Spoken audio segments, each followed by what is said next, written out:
Hi there, Chris Cuniff here with Lucid Coaching. Thanks for tuning in. I've entitled this video blog post, What is Dream Yoga?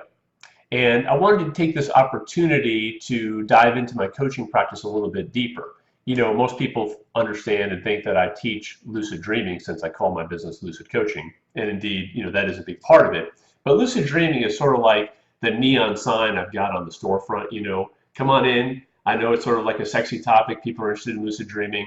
And so that's how I get you in the door, you know. But when you come inside, of course, there's a little bit more depth to it than just playing around with dreams.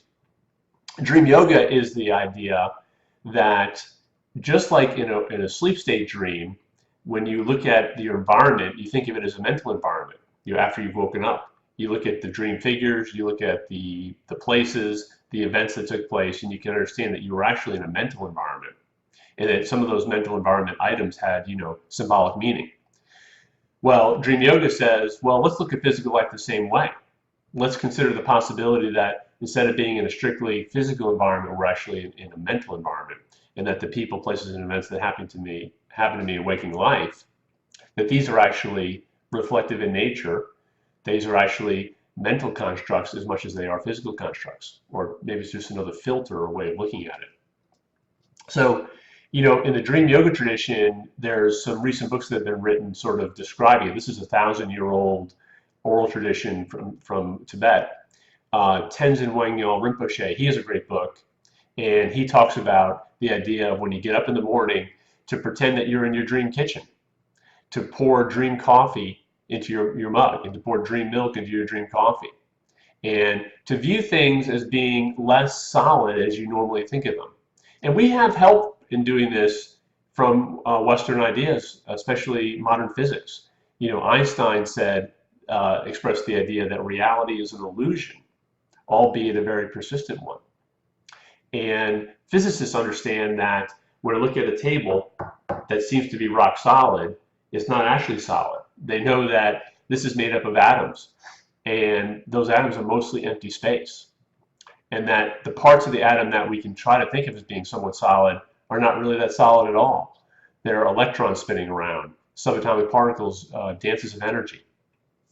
And you know, Einstein's not by any means the only physicist that thinks this way. Other Nobel Prize winning physicists have also expressed similar ideas. For instance, Niels Bohr. I've got a quote from Niels Bohr up here.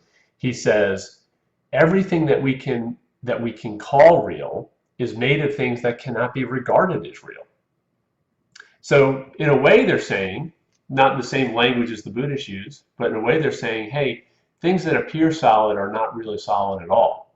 And it might be beneficial to us to look at things differently, to look at how what we study at a subatomic level is affected by who's observing it and when they're observing it. So it's not exactly the same thing, but you can see how they're sort of related. These ideas, expressions of the idea that life is a dream, has deep philosophical roots. It goes back in Western civilization, it goes all the way back to Plato and Socrates. In Eastern civilization, we can take it back as far as, you know, ancient Taoist texts, both of these traditions going back 300, 400 BC. In the Greek tradition, in the Republic, Plato presents us with a dialogue between Socrates and another gentleman, and we're introduced to the idea of the allegory of the cave, where basically Socrates says, hey, wait a minute, what we think of as our physical environment, we may just be like prisoners in a cave. That may be our true situation. And there's a fire behind a wall, and it's projecting shadows up on the wall of the cave. But what we're perceiving, that play of shadows, is not really the ultimate reality. The ultimate reality is up where the sunlight is, you know, outside the cave. And you know, the Eastern equivalent of that is the Zhuangzi, an ancient Taoist text, where we're introduced to the parable of Zhao and the butterfly. And Zhao dreams of a butterfly. The butterfly is flitting around, enjoying itself, and then Zhao wakes up, and he's palpably Zhao. But he wonders, wait, am I Zhao who just dreamed of a butterfly?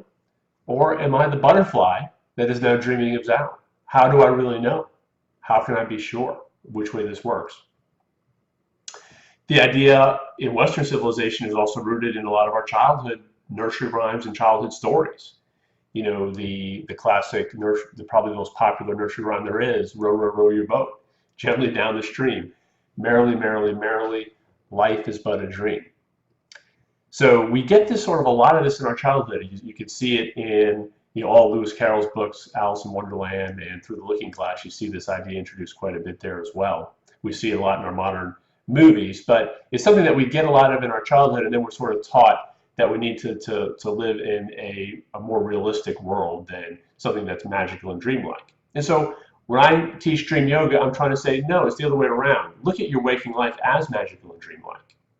And play around with the symbolism. When you encounter someone or you encounter an unusual event, you know, and it affects you emotionally, think about what that event was telling you.